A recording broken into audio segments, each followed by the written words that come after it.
Hello, everyone, and welcome again to our program. I'm Dr. Jane Kani Edward, President of the Equatorian South Sudanese Community Association, ESSCA-USA.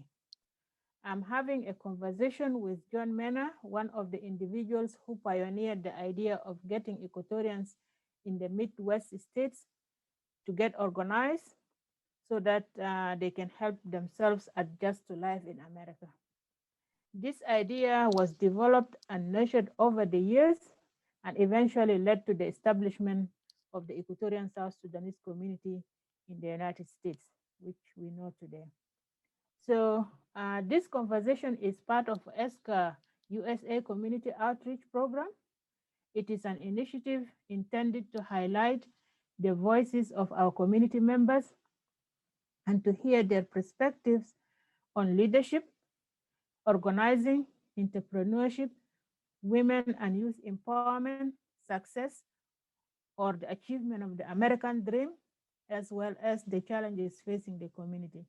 I hope that our listeners will benefit from the conversation. So, Mr. John Mena, before we start, I just want you to give us like a little background about yourself.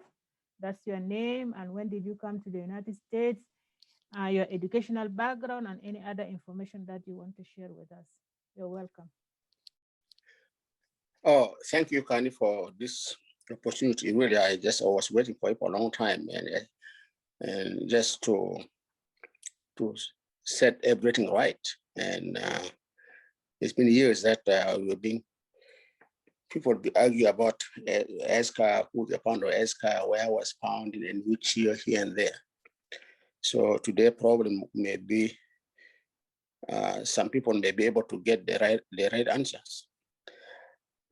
Beginning my name is Lemiyesua Mena, widely known as John Mena. Previously, I was called John Mena Joshua. So when I came to this country, I had to change it because of some challenges that I went through. So I changed to Lemiyesua Mena. I live in Imogro Heights, Minnesota. And my educational background is I got BS in computer cyber crimes and forensic science. And also I got a degree in network support and personal management. And then I a degree in avionics, which combined with two, piloting and then aircraft electronics. And I speak 3 languages: Arabic, Bari, which is spoken well in Central Equatorial area, among the Kojurus, Baris, Nyangoras, Mundaris, Kakwas, and others. That's about myself. So when did you come to the United States? I came to the United States in 1995. To be precisely, it was on March 29, 1995. I left Addis Ababa on March 28. March 1995, 10 o'clock, I landed in Minnesota, United States. Yeah. Okay. So since you arrived, you didn't leave Minnesota, you just stayed there. You didn't go to another state. I never moved anywhere. Okay. Yeah, I've not been anywhere. Being a father who married with this, 2 kids by then, I found Minnesota was a bit better off to raise kids. Though there were not many South Sudanese here, and there were a few of us from the beginning. And eventually the numbers are growing, and then become big now. I married to an Ethiopian. My wife's an Ethiopian. Her name is Swai Ayeli. I got 4 kids. And my first son is called Kweri Mena. Of course, I don't want to talk more about maybe on this recording. Yeah. And then my second son is Lemiyesua Mena, who is pursuing medicine. The grace of God, probably in 2 years' time, will be graduating. And then my second daughter is Elder Mena. She'll be graduating next year. She's, of course, now she's called Dr. Elder Mena. She's a dentist. Okay. I got a young one who's taking exam downstairs. She'll be graduating next year in the first degree, and then she wants to join law school. That's why she's traveling down there to take just to test herself if she can get a better entrance exam for the law school. That's very impressive. That's very impressive, especially taking care of children in this country is not an easy thing to do. Yeah. So now we know about your background, when you came, and your family background. So we're going to the main topic about the issue of what about their work experience then? Yeah, before that, just let me say something very, very interesting about me. And to speak, I'm never asked to. I didn't seek or ask to come for settlement in the United States. Okay. So I didn't ask for it. Yeah. So, it was just like, in 1985, we formed an organization called Continental Africa Refugee Union, in short, CARO. This organization was to help the refugees themselves, just to be self-sufficient. And we said it at server, and then it grew very fast. Even in the United States, we were having an office here in the United States in Florida, and in Zambia, Djibouti, and Tanzania. That was probably until 1998, 1999, it started going. 1985, 86 started going. Zambia opened office, and then one branch office was in Djibouti, and then the one in the United States was in Florida in 1987. For almost like maybe 10 years, we were struggling to get recognition from the African Union and then the government, Ethiopia government, but they couldn't get us a platform. Finally, with the grace of God, we had a new UNHCR administrator, who was called from Rwanda, and the assistant from South Sudan, called John Tabai, is in Nairobi. We worked things out with them. And Nicholas, our brother, also Sokiri, who was also in Geneva headquarters, we were able to work with them. And finally, we were recognized by Ethiopia government, by the UN, and almost for the entire East Africa recognized our organizations. And by then I was the Secretary General. So in 1994, we were able to get a fund, 8.1 million. And when we got the fund. And where did you get the fund from? From UN, or United Nations High Commission for Refugees. Okay. So being a refugees, we were advised not to keep the fund with us, because we are a young organization. We are refugees, and it might be very complicated with the host country. So we're given a choice to either keep the money under the United Nations, or the money could be given to OAU, by then was now African Union, Lutheran Church, or the government. Though the choice was given to us. But we know, OAU is a governmental organization. The government is a government. Lutheran also was not that much interest in our organization right from the beginning. Finally, the meeting was called, and then we were asked to decide which of the four would be able to keep our fund at least for 2 years before we take over. And they will start to be under them, our projects or whatever they could be done, we could be running with them together. The outcome meeting was a bit disappointment to many, include the government, and we decided that our funds should be under UNSR, because they are the one that organized us, and then the fund was from them. So we don't want this one to be handed to somebody. So that was what actually triggered all the problems.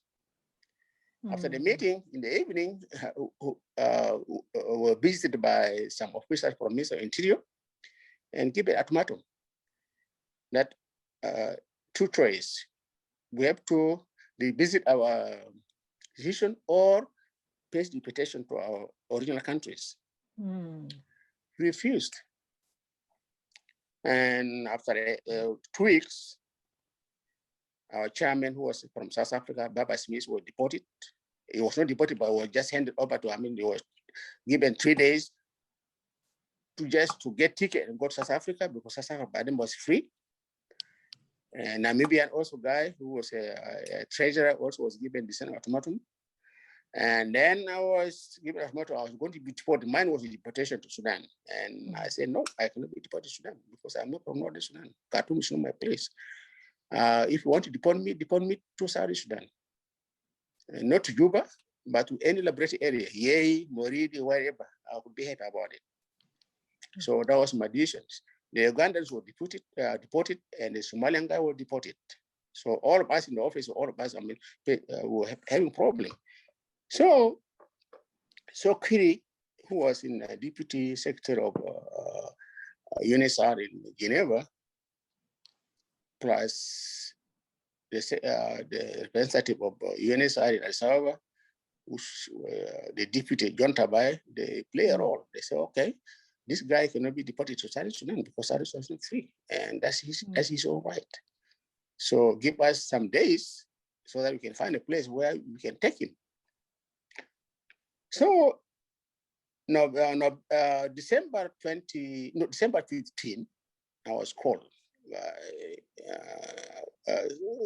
by the deputy representative of UNSR, John Tabai.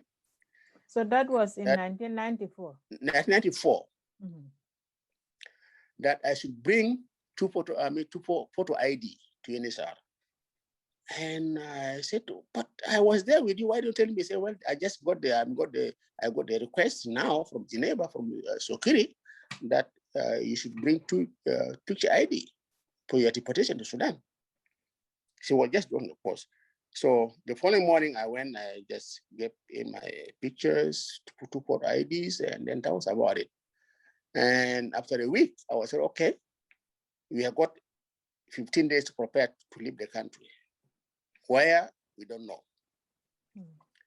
So on the 13th of the week before the 15th, I was called to United Nations just to come and sign some papers. Give me some papers, sign it. Say, okay, you're going to leave, you're going to go to a place called St. Paul. No United States, nothing but St. Paul, United States. And the first I was told St. Paul. I didn't know where St. Paul was. That was about the papers. I mean, before I signed the papers. So when the lady came from immigration, she was a black woman, African American.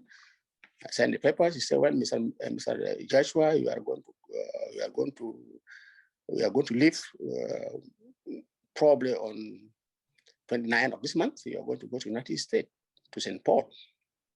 I didn't know where St. Paul was, and that was about it. And by then, my wife was pregnant with my daughter, who's now in dental school. So my brother, John Tabada, I gave him all the credit. He really fought for me. It's an Equatorian. And they said, no, this lady cannot leave. And both of them cannot go until she delivered because she's almost 6 months. And we don't want the baby to be disabled. Because if it was under 4 months, 3 months, yes, but now 6 months, no, cannot leave her to go. She has to wait until she delivered. So that was how I was able to delay until February 7. My wife gave birth to my daughter, Elder Mena. Right away on July 8, February 8, the immigration came to my house, and then they told me to take my daughter to take pictures right away. So we went and took the pictures, but it's still the NHR said no, he's going to fly now. He had to give her at least 1 month because if they fly now, this girl will not survive the the templates of the aircraft. She might be dead at the end of the day. So okay, we give her 3 weeks. And it's 3 weeks, they gave us 3 weeks. So that was why exactly on 28th of February, March 1995, we were able to be, able to live in Ethiopia to United States. That's why I came to United States. I've never asked for it, was just sudden. Yep. So if it was not for that change, you would not be in the United States, maybe. I don't know if I was going to come or not, because actually when I graduated, I got a contract with the government for a 9 months contract working with the airlines. And it also UNSR with this, I was also helping in UNSR. So I didn't have any idea of leaving Ethiopia because I was well settled and I was okay. Yeah. So you went, I just want to follow up on this. Why did you go to Ethiopia? Because of the war that was going on? Oh yeah, I know. That's one of the things that interesting that many people didn't. I left the country when I was 13 years old.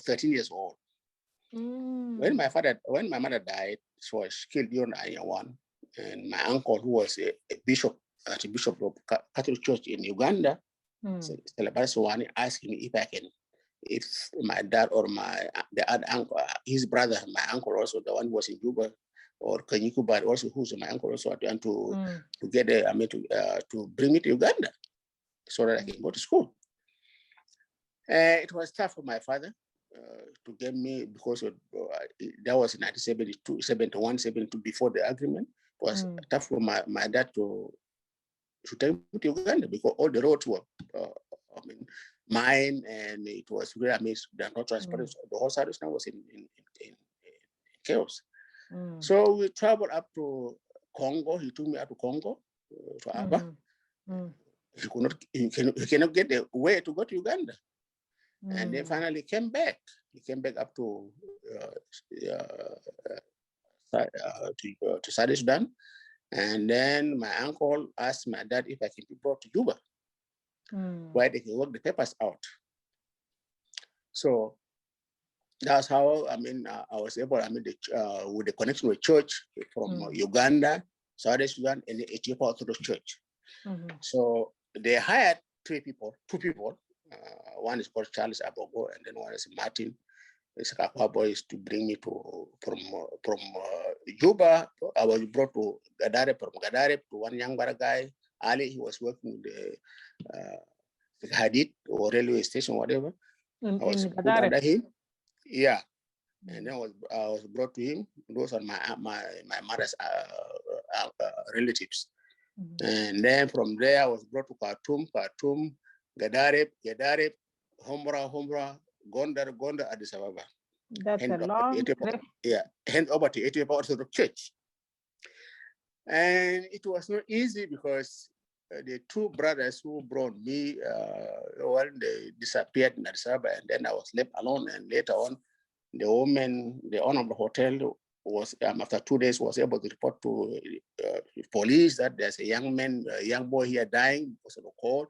No, when Sudan is warm, Ethiopia is cold. So I was taken to, police came and then took me to police station, and I was asked. I was not able to talk. The only thing, I was in tears, and they produced all my papers in the paper, and then I gave them. Say, oh, this guy is supposed to be taken to Ethiopia Orthodox Church.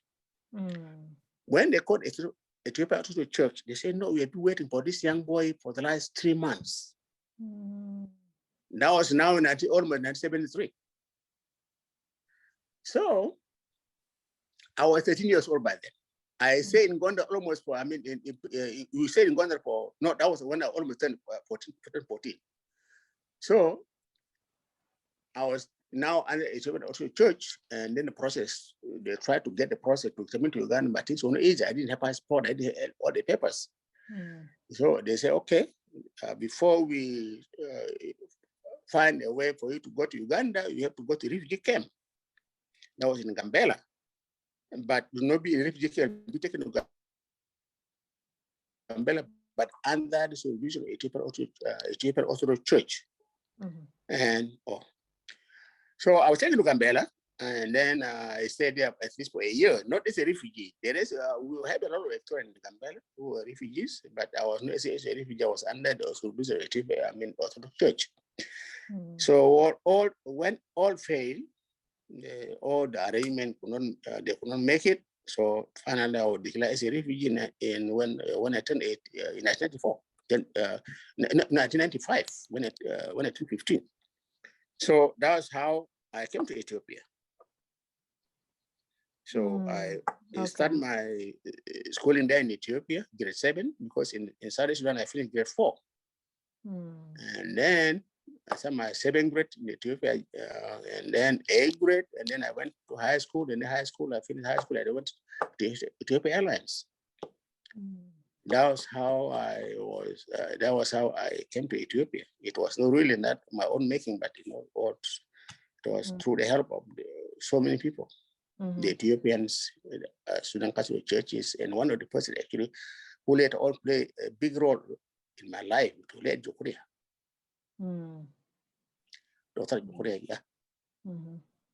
Yeah, that's a long way, and I think there's so many different circumstances that force you actually to move from one place to another, and now you are here in the U.S. So that's a good background actually for your migration experiences and why you came to the United States. What about your work life? Are you working in the U.S.? And when you arrived, was it easy to get a job? Yeah, I mean, working in the U.S., true. I mean, it was really, when we came, there was not really that much struggle, really, truly speaking. I mean, it was just so easy, though still there was a lot of problem. 1995 was a bit challenging. You know, there was, I mean, as a black man in the area where I was, especially in Imbogro Heights, where there was no black man complete. I was the only solid black man. It was challenging. We were able to walk. And one day I was walking on the just road, and then a young man who was just coming from the garden just threw tomatoes on me. And it was really challenging. And walking, it was not easy for us. And I think the church was able to come out and they informed the police, with the mayor, and I'm in meeting grace, okay? I'm in a meeting grace. You guys go to the basement. Yeah. So it was a bit challenging. Things were really rough. And being a black man was not able to, it was easy. But getting a job was easier because the church played a big role. And, within 7 days, I was able to get a job. And I worked, and then later on, from April 14, I started working until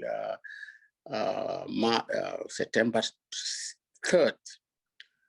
So I was, and then I left the job to go and take my civil aviation license, which actually being because my certificate is still active. You know, airlines, you know, like the other institutions. Though you have to sit in the airlines. You have to, as a pilot, you have to get 6 months of working. If you don't work, if you stop working for 6 months, you have to go back for refreshment. As a mechanic, it's 9 months. So I got the license, but it had to be renewed. So I went back to school, and then after 3 months, I had an accident, which was a terrible accident. And I broke my 2 discs. The third one was not that much already broken, and then I had to leave the school. So that was 1995. For 5 years, I was in pain.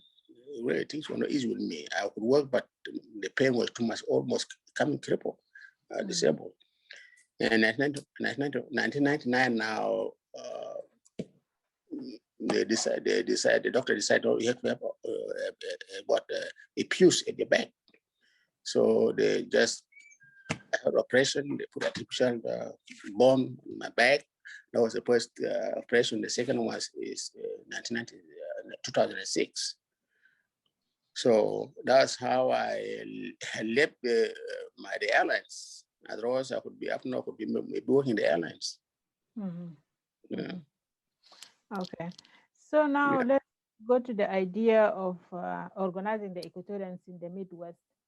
I understand that you are one of those who actually part of the people who decided to say, okay, why the Equatorians are not living like this? Why don't they organize so that they can help their community in the Midwest? So could you thank you tell very us much again why, for that. why you actually decided to do that, or what was the objective of creating or organizing the Equatorians during that time? Oh yeah, I mean that's a wonderful question. I mean, you know, like I was saying earlier, that I mean, trying to referring about what Dr. Tabai as an Equatorian was able to help me that much, and then securely.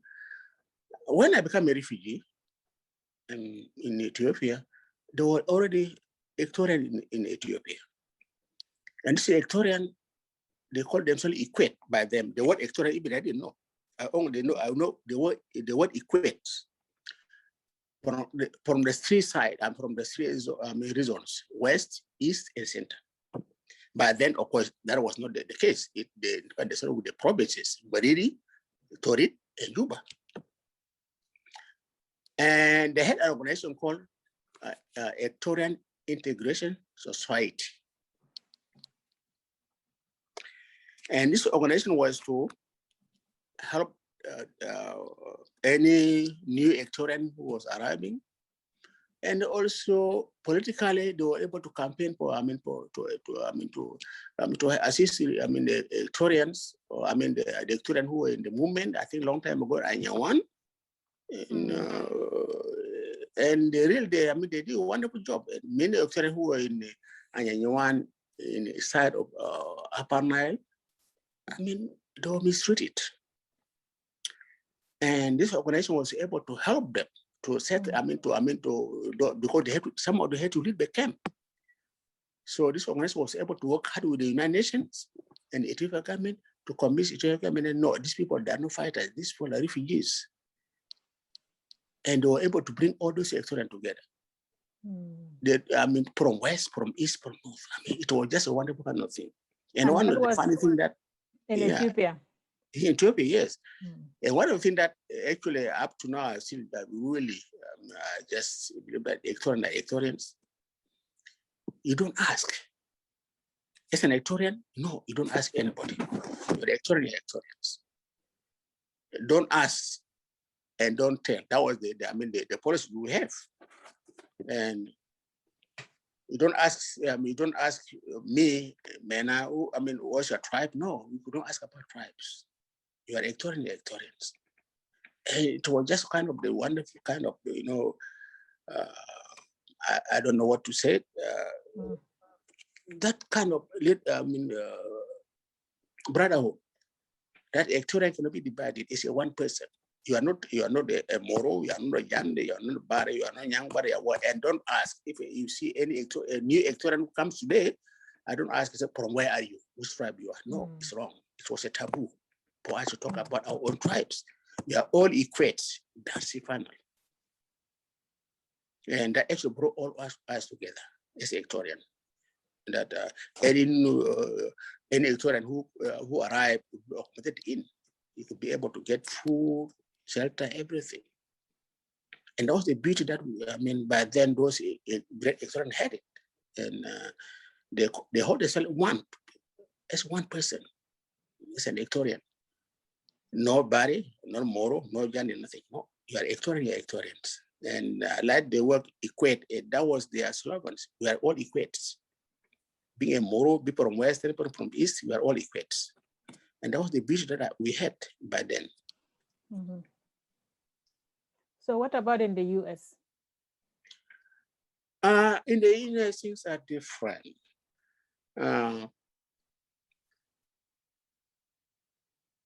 It's a bit different because later on, it's different because the number of our numbers are growing, and people say independent themselves with the tribe.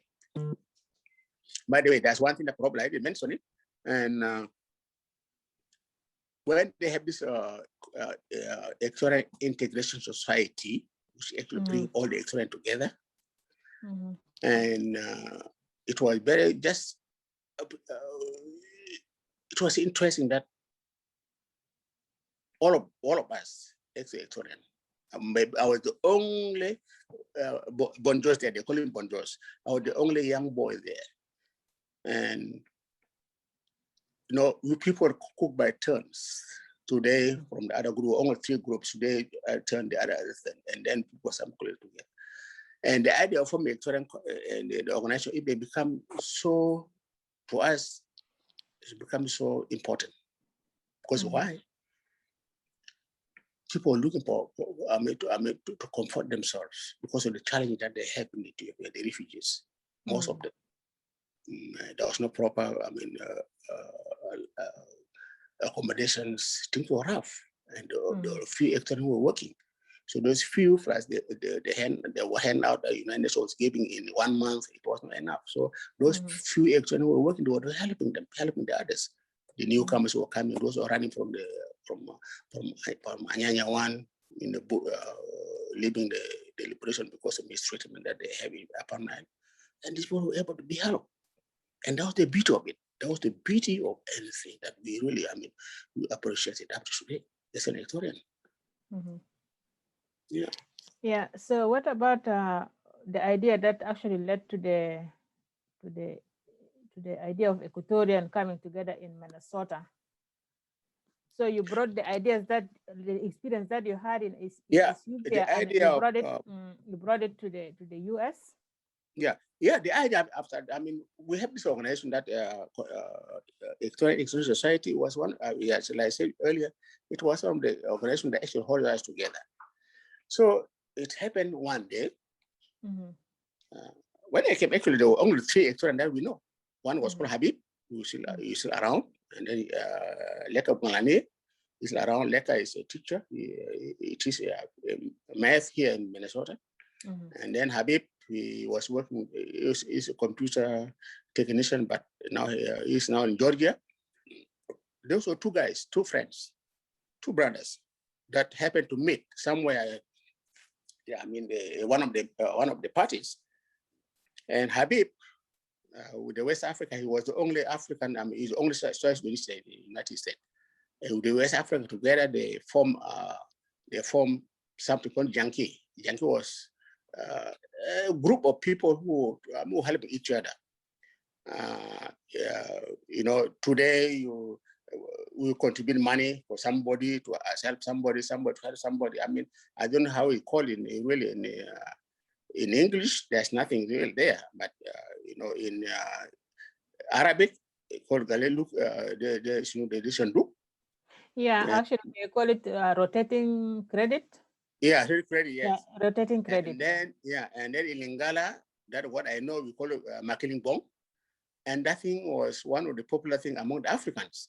And Khabib was the only African assassin in Minnesota. So it happened that Khabib went for, that party of that time, that day was a party, and then Khabib went there to that party as a member of the group. So he went, and somebody called Leka Bangalani also, who came from Duluth, he was able to be invited by a friend to that kind of functions. So Khabib was able to meet Leka there. The meeting was being strange. Khabib went to bathroom. The wife was sitting there alone. Leka went to greet the girl. He wanted to dance with the girl. And then when we were on the process of dancing here, talking, and the lady, she's African American, I said, "From where are you?" And Leka said, "Well, I'm Sudanese." Sudanese, yes. So my boyfriend is Sudanese. And then Leka said, "But why do you ask?" He said, "Because your language is different. You are not from West Africa. You could put something different."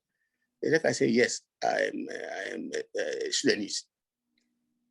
So Khabib, hearing that, when you heard that, the girlfriend, Doris, he went and just, when Khabib came up from the bathroom, he went to the wife went to Khabib, say, honey, come, there's Sudanese here. So that's how Khabib and Leka met. And then Khabib never asked Leka who's from where you are. Leka never asked him. These two guys, he said they're together almost for 6 months. They are knowing each other where they are from. They never even know their own names. Khabib never even know his own name. Leka never even know Habib's name. Just as an Equatorian, they met, that's final. As an Equatorian, they didn't bother to ask themselves. And that was the beauty of it. So after a month, there was the issue of, because according to the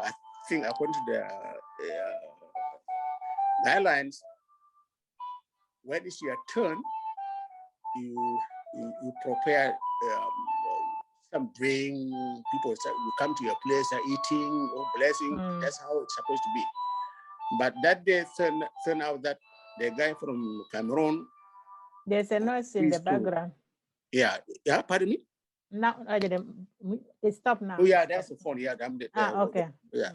So but the guys Cameroon refused to, refused to bring everybody together. So they start fighting Khabib, and that the Cameroon guys start fighting. And then after fighting, that was in the evening, and then in the morning, we sat together, and then these two guys start fighting again, Khabib and the Cameroonian guy.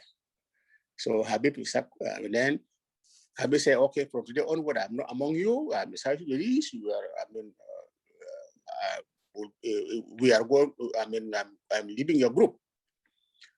So that was in the morning hours, and then later on, I said, and we said we separate the guys, and then the police was called, and then later on, system was settled. Police, and then I asked Khabib, and like I said, gentlemen, if we come out with our own organization, it's not a good idea instead of following the African, the West African.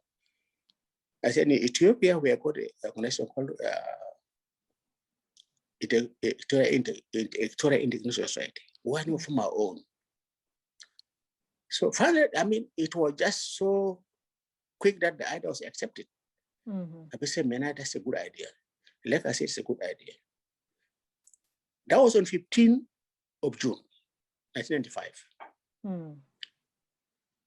I remember the date. It was in the morning at 9 o'clock, Saturday. And then, well, you start dwelling on this, we start talking about these ideas, and then the following week, we met. And now, raised the question, okay, we have got the idea now. Now, can we start writing guidelines? Khabib said, well, I don't have any background writing guidelines. And like I say, me either. I said, well, for me, I might have some ideas because I was secretary of a Continental Africa Refugee Union, where I used to work with one of the lawyers who's South African, and he taught me how to, to come out with guidelines, and I got some ideas about it. And moreover, also the Equatorian Integration Society guidelines or constitution, including me, I got some papers with me.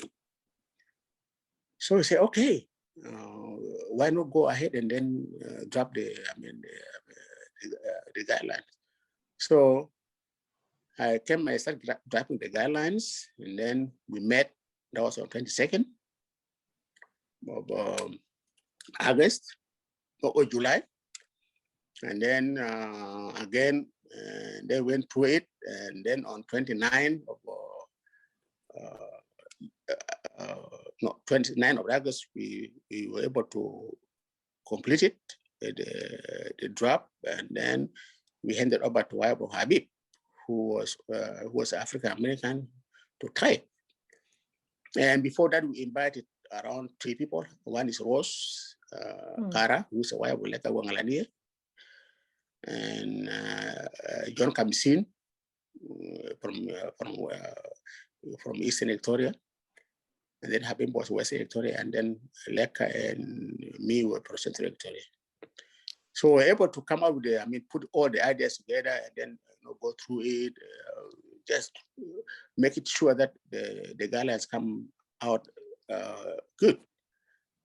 So finally, we came out with the guidelines, and they say, okay, At our meeting, let's try to call the few Equatorians who are here. I mean, the Equatorians who are here to have a meeting in Megan's place, in my place, in Belgrove Heights.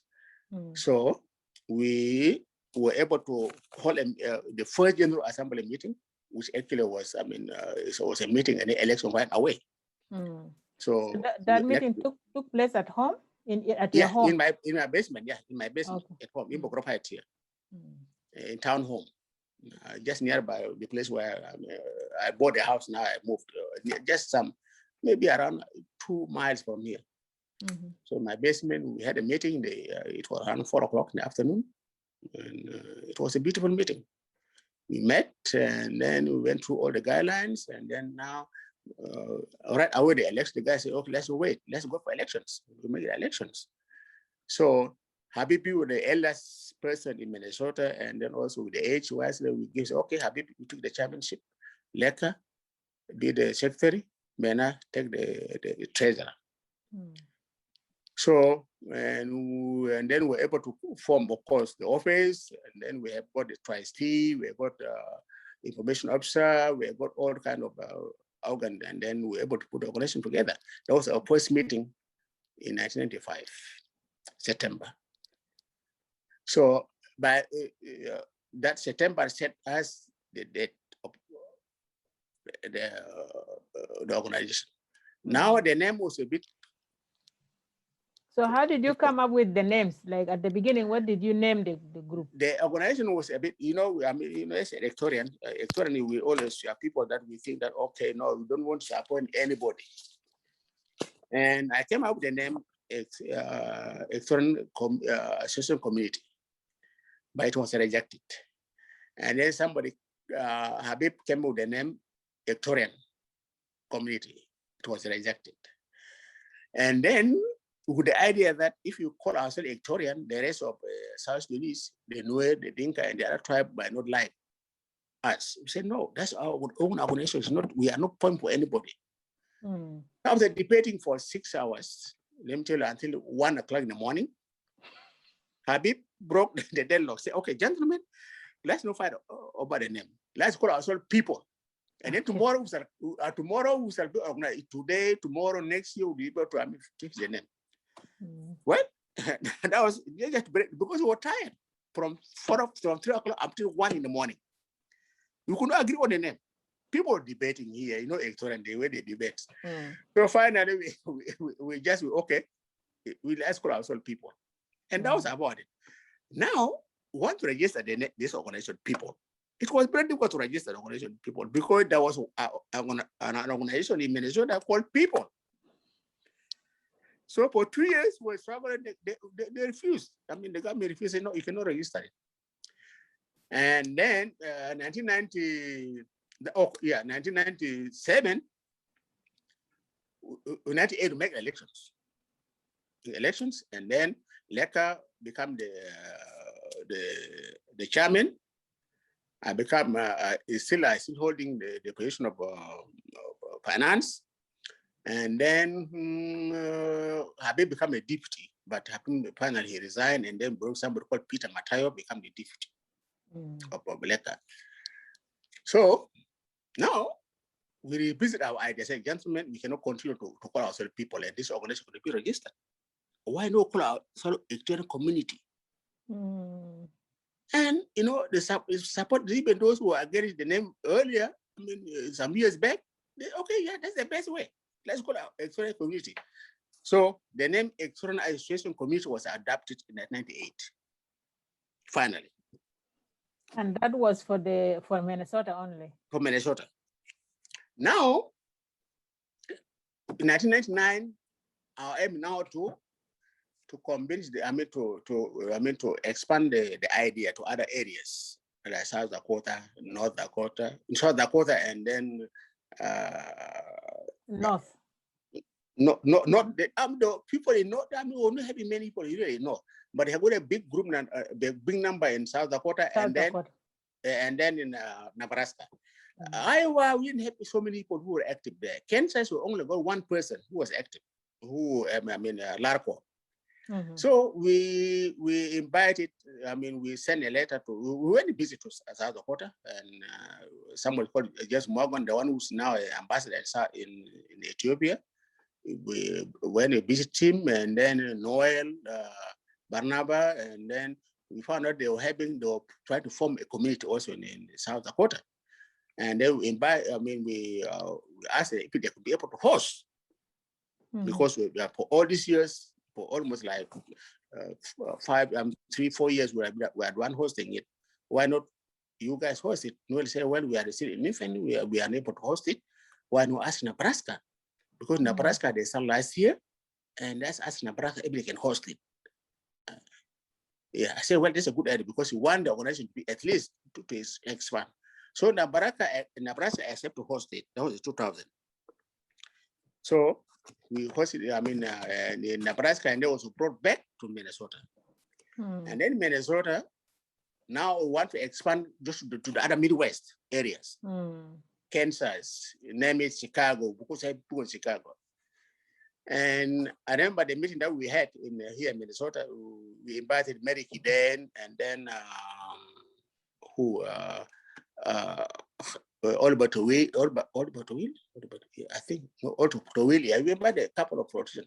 They came out, and then I said, well, that's a good idea. Instead of going through all the United States, let's just limit it to West, to the West, so that, I mean, was that Mary Kiden or Margaret one? Mary Kiden. Mary Kiden, okay. Yeah. So, and with then that was how, I mean, we were able to expand the organization. So Larco Matayo accepted, okay, if that's the case, why not bring the team to Kansas? So, okay, that's a good idea. So hence our meeting here, the one with this, I mean, it was 2002. Larco said, okay, let's bring the team to Kansas. 2001, people didn't like the idea of expanding the team to the other area. Let's limit only to Nebraska, Kansas, and then South Dakota. By 2002, when Larco decided that he can host it, and we were able to invite a lot of people, those Luka Monoja, John Andruga, or name it, we were able to invite a lot of people inside there. With the idea that we had to limit the thing only in the Midwest. So when there was a girl who she's in Canada, she's called Mary. I know in Ethiopia, and she called me and said, Mena, why do you want you guys to limit the organization to Midwest? You want the organization to expand? Say, well, if you want it, come. I mean, come and join us in Kansas. So there were around 4 people who came from Toronto, and then one was from, I think, I don't know, Quebec or what. I think there were around 5 of them. And then those Luka Monoja, and then all people from the East, from the coast, New York, New Jersey. A lot of people came, and then, some people from a movement who were here on treatment basis. They came and joined, and that was the biggest, actually, I mean, time that almost whole most of the electorate in the United States, they were able to assemble in Kansas. And when was that? And that was in 2002, 23. No, 2002. 23. Yeah. 23. Yeah. Yeah. So that was, and then now, we came up with it. We start planning things in the evening that, okay, it's happened today onward. I think we as Equatorian, we had to show our cultures. But there is not, don't ask, don't tell where you came from, whether you took or not, don't ask, don't tell. And to speak, that's be our tradition. You don't ask, I don't ask, where are you from? No, I don't ask. You're an Equatorian. It's only, I mean, it's through your expression, I'm up to you if you want to tell us, but we will never ask. It was a taboo to all of us to ask. Yeah. So Luka Monoja said, okay, we are going to start with traditional dances. And then I think probably because our numbers, that's so we can know ourselves from the east, from the west, from here. And then also Mary also was so active about it. And then this late Eliaba, no Eliaba, this is Michael also was active by late Michael Towil or Michael Towil, no Michael Towil, no, the guy from no, he died some years back. Anyway, yeah, they done on Druga, they were able to, they were able to put the address. Okay, if that's the case, let's put S in. Why not put in our constitution? Yeah, and then our argument, no, we cannot put it, but that just become our culture. After the meeting, we had culture source, and there was no party, mind you, only culture source, no party. After meeting, the whole day on culture source, and that thing was started in Kansas. I mean, actually, it started here first in Minnesota, and then Nebraska, it was not that much. It's not Nebraska didn't do it, but the Kansas, the thing is, we started. If we are one, let me say I'm young, but I'm only one person, I will sing and the people will join. If I'm Lotuka, I'm only one, we sing, the other people dancing, and that was the beat of it. So now in that meeting, the following day, people decided no, the thing cannot be limited only to the Midwest. Let's be just for all Equatorians, wherever they live, in Australia, in Canada, wherever they live, let just be international community, and then we'll work on the name, adapt the name, or put some additional or change the name. So somebody called Noel Barnaba was become a coordinator, was able to coordinate all, the events of the affairs of the organization, and then finally Iowa was able to host it, where John Garen was invited, plus Char, plus other guys, and then before that, actually, there was election. Yeah, before the Iowa, there was election, and then election took place, and then now in Iowa, we were able to invite a lot of people from outside. That was in 2004. 2004, yeah. Briefly, that's how the thing started. It was just that is how it started. Only 3 people who started. Yeah. So that idea actually that was started with few people, like 3 people actually. Yeah, people who started. And became a large organization that covers the United States and invite people from different parts of the world to attend the conferences that are organized annually. Yeah, that's very important. So based on this background and your role and others in the growing of the association, how do you assess ESSCA now, since there are some 2 things that if I was to correct it, it's simple. Our idea was from the beginning was help ourselves politically and socially. Politically, because during the movement, we were few Equatorians in the United States, and when what brought up between before I came actually, what brought up between Reng Machar and Salva Kiir, and then the two factions. Yeah, and that when was it came to Minnesota, 1991. yeah. When it came to Minnesota, the big number of Sudanese were nowhere, South Sudanese were nowhere. And then I was probably the second with the Equatorian. I think that was the third. The other group was just minority. And we were afraid of being swallowed by the 2 groups or by that group. So being one of the founder members of the ESKA, of the Equatorial community, and also a founder, organizing chairman of the Midwest chapter, we came up, we called a meeting, and the meeting was in South Dakota with those James Pickles. So, well, gentlemen, I think there's only one thing that we can do. We will put ESKA for now, you can put the chapters and to me under ESKA so that we can work through it, because being an organizer, we don't want as an organizer, I told me we don't want to be so alone. And James Speakers also actually come out with a good idea. That's the best idea. Let's work through, and then we come out with the rules of organizing the chapter United States. We come out with the rules, and then we give to the movement. We send to Dongere. The three people came out with the rules. Okay. The rule was Equatorian was left open. You can because we didn't identify ourselves with tribes.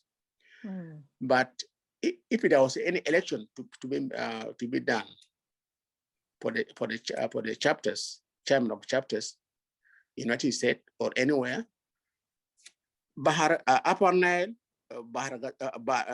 will bring 3 people. 2 must be non-Nuers. Bahar Ghazal, because you need 3 people in the office, 3 from you have 9 people. If Upper Nile, Bahar Ghazal are going to send 2 must be non-thinkers.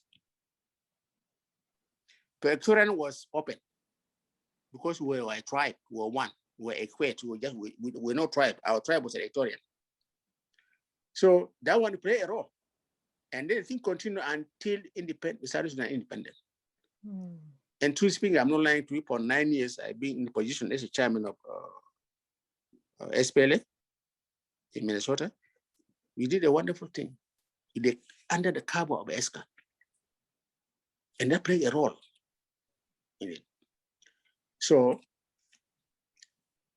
it seems that we, at the moment, we are facing a lot of problems back home. And if you could be able to stand up as an Ethiopians in exiles, like I've seen the Nuers, the Dinka, even the Ethiopian now with the Egyptians, these people, the Ethiopian organizations here, they are the one taking the lead. They are unable even to go and buy what lobbyists were in the Congress. And they're working hard so that they can make sure that Ethiopia is not, it shall not become afraid of Egypt anymore. And they are demonstrations everywhere. Even yesterday, they were just from England. They are organizing people here and there. And the Tigray also the same thing. They are doing the same. The Oromo are doing the same. And the Nuer, by the way, the Nuer did a lot of things within the organization. And we are the only people who have never done nothing to our poor people. People will be slaughtered day and night. And we are not boasting anything because we are afraid that maybe, we are going to interpret it. But no, let me tell you the truth. There's nothing that is not political. Everything is political. You go to church, the charter is not political. Any organization not political, but politics are also inside there. So if we are going to change, I think we have to revisit our thoughts. And maybe that's why we are going to have 2 organizations that I understand that there's an Equatorian association that is going is in progress, and their meeting is coming up. In somebody called me that if I would be able to attend it's coming up in August. Yeah. So those kind of things that we have to revisit, because I think that we are debating from our own belief and our own political view, or our own that as an Equatorian. No, Equatorian is Equatorian. And then we have to, by all means, we have to save ourselves, be together. Because if one Equatorian is hurt, all of us were hurt. And that's my belief. Yeah. And come even the contribution. Even people are now lacking now, no contribution. Nobody's contributing. If you ask them, say, wow, ESKA is doing nothing. This guy's doing nothing. And by the way, let me tell you the truth. You are the only person, I'm not praising you because I'm talking to you. No, we have done some other interesting things, but sometime back, I am not, we have debated from all our beliefs. And there are even a lot of changes in the constitution. A lot of change that maybe if you see the original organization, I mean, it was completely different. A lot of changes. Yeah, I saw the first, the earlier, the first constitution actually. Yeah. When I talked to Kwaje sometime, but that was in Iowa, 2017, I think 17. 2014. 14, yeah. I mean, I talked to him, and I mean, he was defending his own right, but I said no, that's not right, because we are Equatorians, and we have to live into our own values. Yeah? And now see the organization is dying. Sometime back, as I mean, secretariats, they're supposed to at least, you cannot just run the affairs of organization just like their own government. No, it's wrong. Your basis are the states. I asked if they had met the state chairmen. Say never met. They said, no, that's wrong, because that's where your basis are, your revenue, your whatever, based on the state. Because if you start holding yourself up there, you become just like government African government who just up there, who are roots. Your roots are the states. Be in contact with the states so that they can be able to work together and then grow this organization. Now you're taking everything from the state and then hold it for yourself. The state become nothing. Even during the meeting, they said even they are not asking to come and report the activity of their own state. It's wrong. Every state should report their own activities, like we have done in Minnesota, in Nebraska from the beginning, and then in Kansas, and then Iowa. Where to go? All they say we have to report their revenue, their membership registration, whatever registration. And we set up what from the beginning. Said at least 30% of the state income should go to the secretariat, and then the state they said 30, 70, 30 for the state. For the state 70, 30 for the secretariat. Yeah. Or if you want, you can change it, but you have to make sure that because the people who actually are dealing with the petty and the immediate issues are the states. That of proportion. Name it, a lot of things that dealing with the states. Yeah, actually, we're able to, when I took over, we were able to start reaching out to the state leaders. Yeah, we started that because I remember in the past, and I reviewed a lot of documents.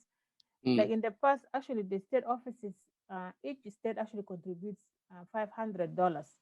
Yeah. For the main office, so that when they organize the conference, they have funds to organize the conference. Yep. But that actually stopped completely. So that's a major problem that's facing the organization now. Like there's no contribution from the different states.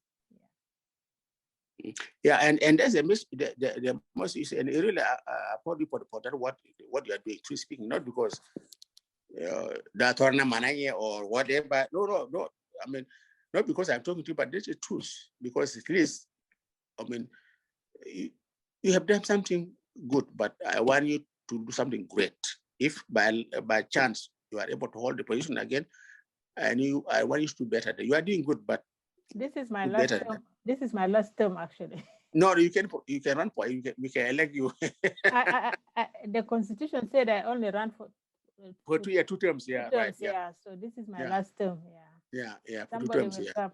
Yeah. So you still are an asset. You're still an asset. You're an asset.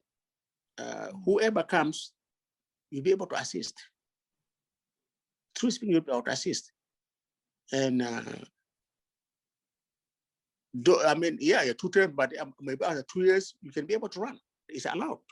I don't know if you guys change it, but after 2 years, you'll be able to run again. No, I ran again in 2019, actually. Now, so after being out of the office, that was what we had. After 2 years after out of office, you can be able to run. Yeah, but you cannot continue for 3 terms. You cannot put consecutive 2 terms. The 3rd term you cannot run. After 2 years, you can come back and run again. That was what we had before. Yeah. Okay, I don't know that. Yeah, that's what we had before. You know, there are no change that can maybe some of these were all deleted. Those who have those documents. Yeah. Yeah. With those documents. Yeah, I actually learned a lot about the history of this organization. Listening to you, and also through my work putting together this history project together with Dr. Henry Lejukole, and Dr. Edward Luca. And actually, I learned a lot today from you. So before we end this conversation, do you have any last or final word that you want to share with us? What we can share, really, my life thought is that, let's go back and call ourselves equates. Just one tribe. Whatever touches you, touches me. Because you are my keeper, and then you are your keeper. Because you are that, which will be just like, anybody can come and break us in pieces. That's why today, if IO or SPLA or any party, they're just one, they are just parting over Equatorians. If Equatorian come out with an idea, they don't want it. They just want the Equatorian to be there to help them. But if you come together as Equatorian, united together, like before, and call ourselves equate, we can overcome anything. We can be able to educate our people here and back home. We can be able to assert ourselves in the government. That's what we are also, because that country is ours. And we can leave it for somebody. So my appeal to all my beloved Equatorians that please be an Equatorian. Don't enter Solomons, Pojulu, Yangbara, Bad, whatever. That's, of course, I cannot deny my tribe. No. That's why most of the time when it comes to culture dance, I'm the first person who jump there because I like my culture. Yeah. But be as an Equatorian. You meet Equatorian anywhere, he is your own brother, he's your sister. And for this organization to grow, let's come together and contribute it. Financially, let's contribute. Because you earn money, we can run the organization. We earn money, we can do a lot of activities. We earn money, we can help ourselves. Because there are a lot of challenges that we are facing. Our boys are, most of them, they are in prison. Today, I could see only girls are the one at least progressing. But if we are not able to hold ourselves together, we are going to lose the girls too. We are losing the boys. Our boys are not graduating. You go to high school, maybe one person graduated, but we got a good number of girls graduating. Go to the colleges. Only girls are the one going to college. No boys are going to colleges. And these events that brings us together. The yearly events. Let us educate these kids. Give them platform to speak. Let's put it together.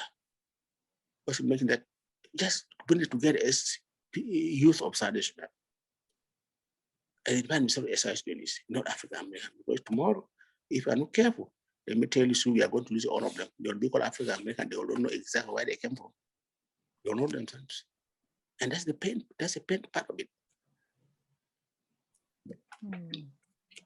Yeah, it is very hard. And this is really very good message for all our community members to be together, as well as our young generation, that we need to actually strengthen their capacity so that they can take care of themselves. Once again, I just want to thank you very much for accepting to come and share your ideas about the organization. And thank you so much.